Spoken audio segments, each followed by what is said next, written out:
Allez, on va attaquer maintenant la deuxième partie du cours de seconde sur les probabilités. Dans la première partie, dans la première vidéo, eh bien, on avait défini ce qu'était une expérience aléatoire et aussi les lois de probabilité. Eh bien, dans cette seconde vidéo, on va parler d'événements et de probabilité d'un événement avant de terminer avec un petit exercice. Alors, à la suite, grand 2, probabilité d'un événement.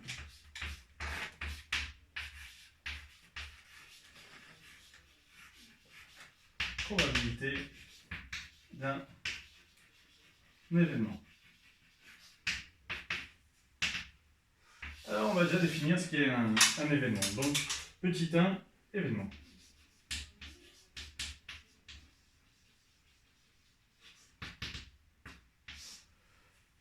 Eh bien, un événement, c'est une partie de l'univers oméga. Un événement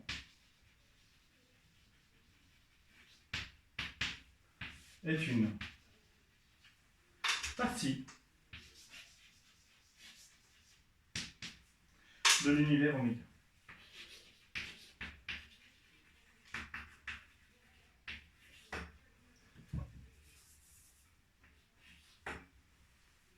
Alors, on va mettre un exemple.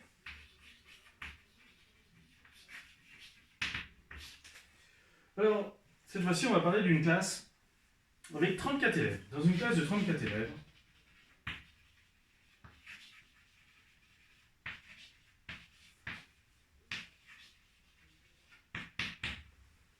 eh bien, on compte 12 garçons,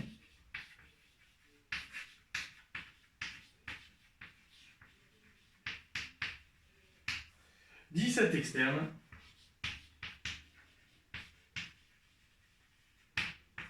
13 demi-pensionnaires et 4 internes.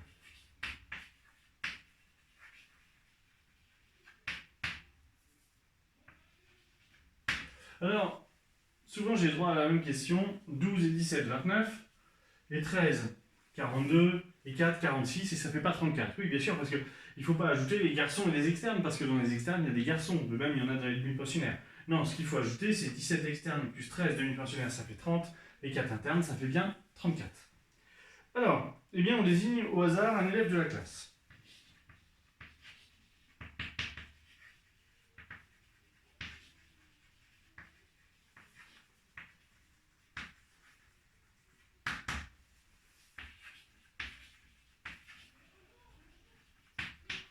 Et on note.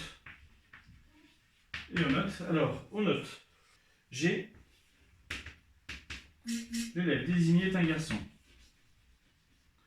L'élève désigné est un garçon. F, l'élève désigné est une fille.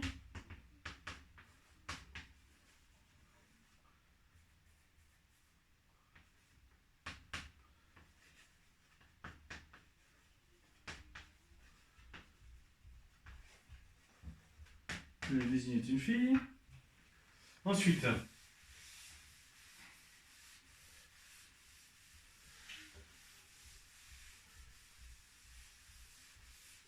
donc G, l'élève désigné est un garçon. F, l'élève désigné est une fille. D, l'élève désigné est un demi-pensionnaire.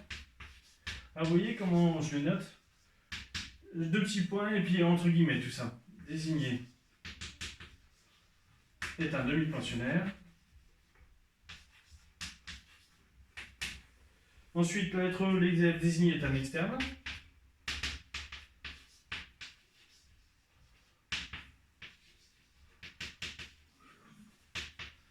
Est un externe. Et puis ensuite, je vais prendre deux autres lettres, A. Eh bien, l'élève désigné est un garçon externe. L'élève désigné est un garçon externe.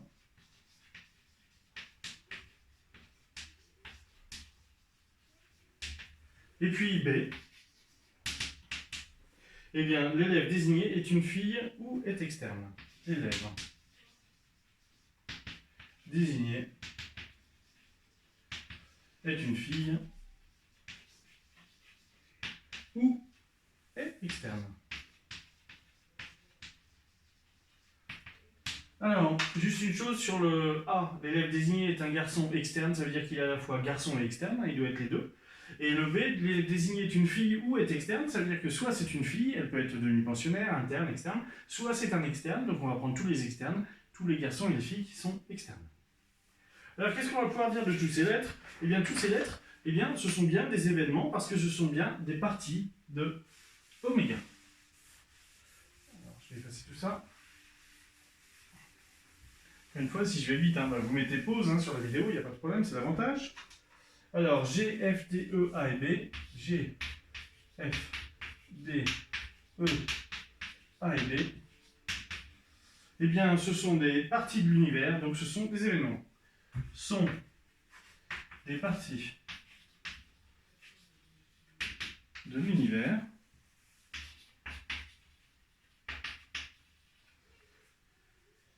Donc, ce sont bien des événements. Donc, ce sont bien des événements.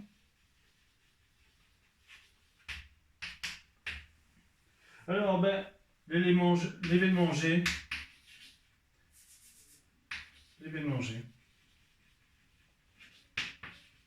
donc l'élève désigné est un garçon, il y a combien de garçons? Eh bien, ils sont 12, donc il possède 12 éléments.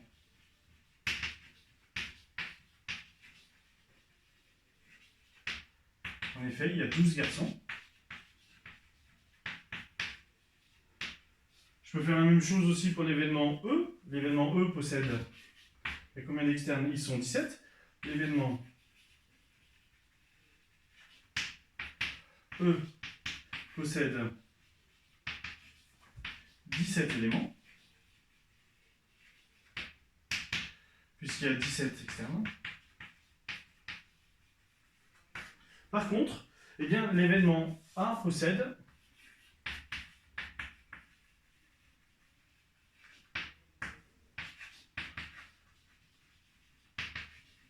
eh bien là, point d'interrogation, on ne sait pas, car on n'a pas assez d'informations. On ne peut pas savoir, les informations sont insuffisantes. On ne peut pas savoir, puisqu'on ne sait pas combien il y a de garçons externes. On sait le nombre de garçons, on sait le nombre d'externes, mais on ne sait pas combien il y a de garçons externes. On ne peut pas savoir,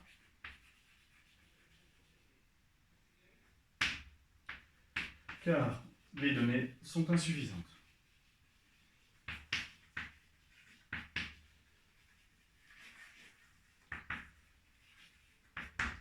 Voilà, donc là je pense que vous avez compris ce qu'était eh bien, un événement. Un événement, c'est une partie de l'univers, donc c'est voilà, un sous-ensemble en fait de l'univers. Quand je parle par exemple d'une classe avec des élèves, eh bien c'est une catégorie, ça peut être les externes, ça peut être les filles, ça peut être les garçons externes, etc., etc. Alors, on va continuer et maintenant on va voir la probabilité d'un événement. Vous allez voir que là aussi, c'est quand même pas difficile. Petit 2, probabilité d'un événement.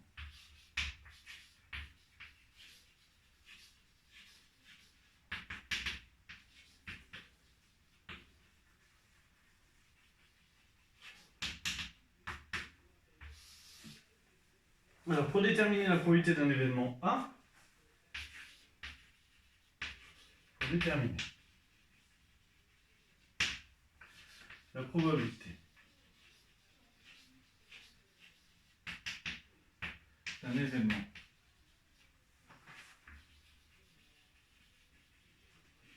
A, alors cette probabilité, on va la noter avec que l'on note, eh bien, P de A, voilà, probabilité de A, eh bien, il existe deux possibilités. Il existe deux possibilités.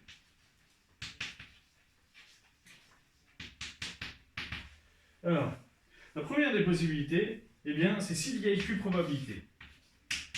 S'il y a équiprobabilité,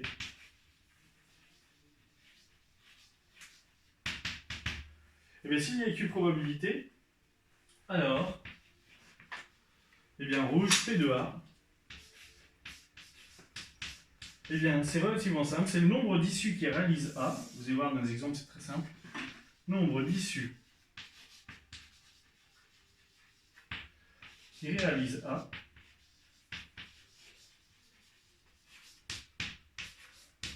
divisé par le nombre total d'issues. On avait déjà fait ça. Hein. On l'avait déjà fait. C'était par exemple, eh bien, quand on cherchait la probabilité que ce soit un externe, etc. Et qu'on avait dû dire, je crois, 15 sur 32, voilà, ce genre de choses. On va le voir, vous allez voir, nos exercices, c'est relativement simple. Et puis, s'il n'y a pas équiprobabilité, petit 2, sinon, eh bien, il suffit d'ajouter les probabilités. Il suffit d'ajouter les probabilités. Alors, il suffit d'ajouter les probabilités des éléments contenus dans A. Des éléments contenus dans A. Des éléments contenus dans A. Alors ça, eh bien, ça va être l'exemple 1. Et ça va être l'exemple 2. Vous pouvez noter ça aussi, voilà. Ça va être exemple 1 et ça va être exemple 2. Exemple 1, ça va être équiprobabilité. Exemple 2, c'est quand il n'y a pas équiprobabilité. Allez, on va faire les exemples justement. Alors.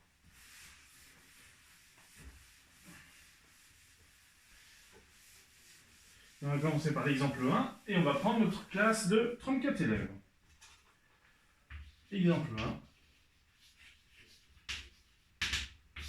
Eh bien, avec la classe de 34 élèves.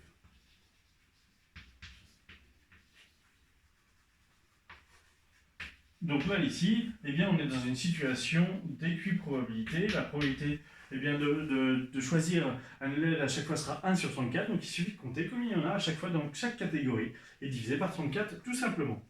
Alors, eh bien, quelle est la probabilité de G?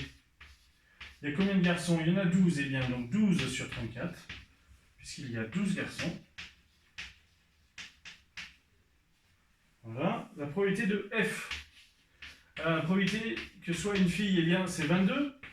22 sur 34. Alors pourquoi 22? Bah, en fait, il suffit de faire 34 moins 12 et on tombe sur 22 filles. P de I. Alors, être un interne, eh bien, il y a 4 chances sur 34, puisqu'il y a 4 internes. Voilà, donc vous avez vu, quand il y a équiprobabilité, il n'y a pas de difficulté, c'est relativement simple, il suffit de regarder le nombre favorable divisé par le nombre total. Le nombre d'éléments qui appartiennent à G sur le nombre d'issues possibles. Voilà, ça nous fait 12 sur 34. On va voir l'exemple 2, cette fois-ci, eh bien, ça va être avec un dé à 6 faces, mais un dé truqué.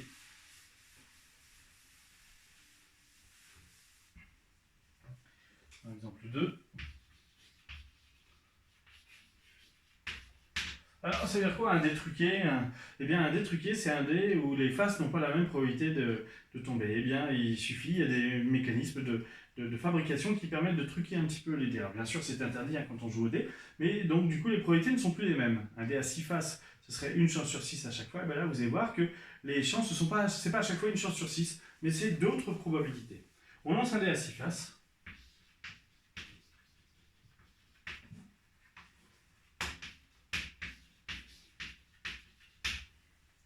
Mais un dé qui n'est pas bien équilibré.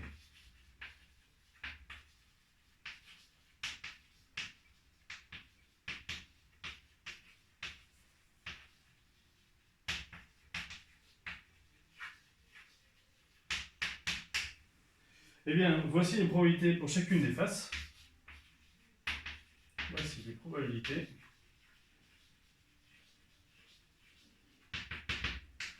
pour chacune des faces. Alors, on va mettre, eh bien, ici, on va faire un grand tableau. Ici, on va mettre, alors je vais faire un peu plus d'espace parce qu'il va y avoir des fractions. Je vais faire un peu plus grand le tableau. Voilà. Donc, en haut, on va mettre les faces. Et puis en bas, on va mettre les probabilités. Alors ici, 6, 5, 4, 3, 2 et 1. Donc ici, on va mettre les faces. Et ici, les probabilités. Alors la face 1, eh bien, une chance sur 20, au lieu d'une chance sur 6. Vous voyez, le 1, il ne tombe pas souvent. Le 2, il va tomber 3 fois sur 20. Le 3, il va tomber une fois sur 20. Le 4, il va tomber 2 fois sur 20. Le 5, il va tomber 7 fois sur 20.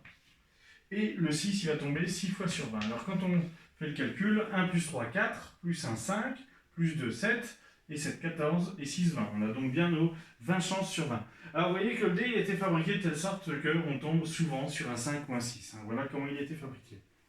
Alors on lance le dé, on désigne par A et B les événements. Alors on va voir quels événements. On lance le dé et on désigne par A et B les événements. Alors les événements. Donc A, eh bien c'est l'événement, le résultat est pair. Le résultat est pair. Et B, le résultat est supérieur ou égal à 5. Le résultat est supérieur ou égal à 5. Ou égal à 5. Alors, je vais juste effacer le haut pour répondre aux questions, parce que je vais avoir besoin du tableau. Voilà.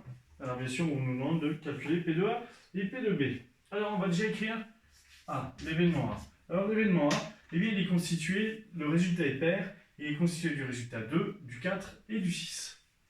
Donc, il est constitué de 2, de 4 et de 6. Et donc, quand on va faire P2A, eh bien, il suffit d'ajouter les probabilités de 2, de 4 et de 6. Ça fait 3 sur 20, plus 2 sur 20, plus 6 sur 20. Et quand on calcule ça, 3 plus 2, 5 et 6, 11, eh bien, ça nous fait 11 sur 20. Ensuite, B, le résultat est supérieur ou égal à 5. Eh bien, B, c'est la somme, enfin, ce sont les résultats 5 et les résultats 6. Donc du coup, P de B, eh bien, il suffit d'ajouter la probabilité de 5, qui est 7 sur 20, et la probabilité de 6, qui est de 6 sur 20. Et ça nous donne 13 sur 20. Voilà, donc vous voyez un petit peu comment ça se passe quand il n'y a pas écrit probabilité. Eh bien, il suffit de regarder quels sont les résultats possibles et d'ajouter les probabilités des résultats qui correspondent aux événements. Pour A, c'était les éléments 2, 4 et 6, donc on a ajouté les 3 probabilités. Et pour B, c'était 5 et 6, donc on a ajouté les 2 probabilités. On va finir avec du vocabulaire, c'est assez court, et puis après, eh bien, on passera à un exercice. Alors, petit 3, vocabulaire. Alors, petit 3, vocabulaire.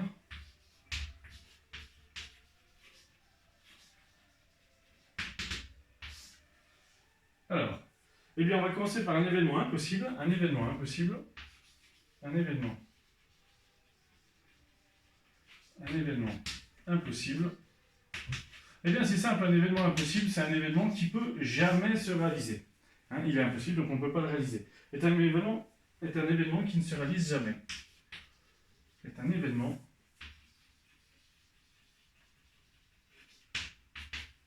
qui ne se réalise jamais. Eh bien, sa probabilité est égale à 0. Sa probabilité vaut 0. Bah oui, il ne se réalise jamais. Donc lui, il a 0% de chance d'être réalisé. Et du coup, à l'inverse, on a un événement certain. Un événement certain est un événement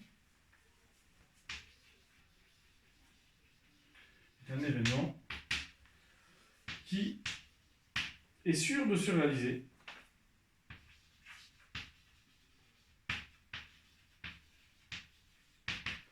et bien lui, sa probabilité, elle vaut 1, puisqu'il y a 100% de chance qu'il se réalise.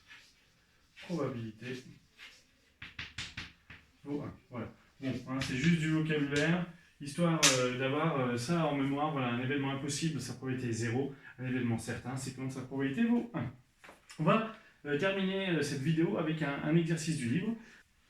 Alors, on va faire l'exercice 31, page 326. 31, page 326. Alors, une entreprise emploie des cadres, des ouvriers et des employés de bureau. La répartition des emplois selon le sexe des salariés est donnée par le tableau suivant. Alors, je vais quand même reproduire le tableau rapidement hein, pour qu'on l'ait sous les yeux. Ici, voilà. Hein. On va faire relativement vite.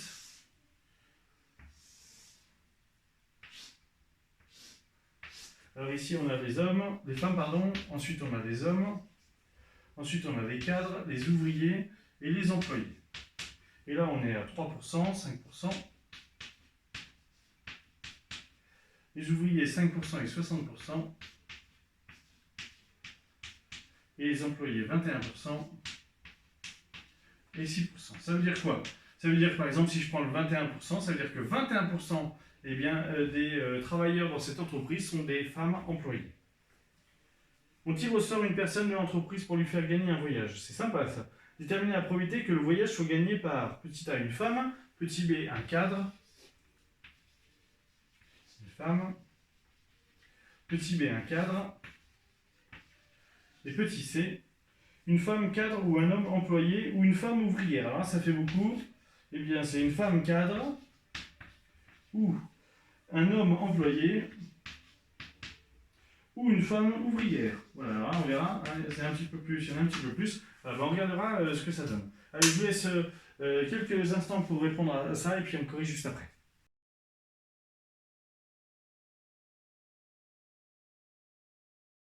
Voilà, et on va corriger l'exercice. Alors, quelle est la probabilité que, eh bien, que la personne désignée soit une femme? Eh bien, il suffit d'ajouter eh bien, le pourcentage ici. Donc, ça fait 3 plus 5 plus 21. Donc, ça nous fait 8 et 21, ça fait 29. Donc, la probabilité eh bien, finalement que ce soit une femme, c'est 29 sur 100. Il y a 29 chances sur 100 que ce soit une femme. Un cadre. Alors, les cadres, eh bien, il suffit d'ajouter 3 plus 5. Voilà, les 3% qui sont là, les 5%. Ça fait 8. Donc la probabilité que ce soit un cadre, eh bien, c'est 8 sur 100. Voilà. Et puis ici, alors on va appeler P parce qu'on ne sait pas qui correspond, à quelle lettre il correspond. Eh bien, une femme cadre. Alors les femmes cadres, il y en a 3, donc je vais les ajouter, 3. Plus les hommes employés, ils sont 6%. Plus les femmes ouvrières, ils sont 5%. Eh bien, quand j'ajoute ça, ça fait 9, 9 et 5, 14. Eh bien, la probabilité, c'est 14 sur 100. Voilà. D'accord? Donc, vous voyez ici, pas de grande difficulté. Il suffisait juste d'ajouter eh bien, les cases qui correspondent aux différents éléments. Voilà. Allez, c'est fini pour la vidéo numéro 2. On va se retrouver pour une vidéo numéro 3 qui sera une vidéo exclusivement consacrée à des exercices avant qu'on reprenne le cours. N'oubliez pas, travaillez bien tout ça et vive les mathématiques!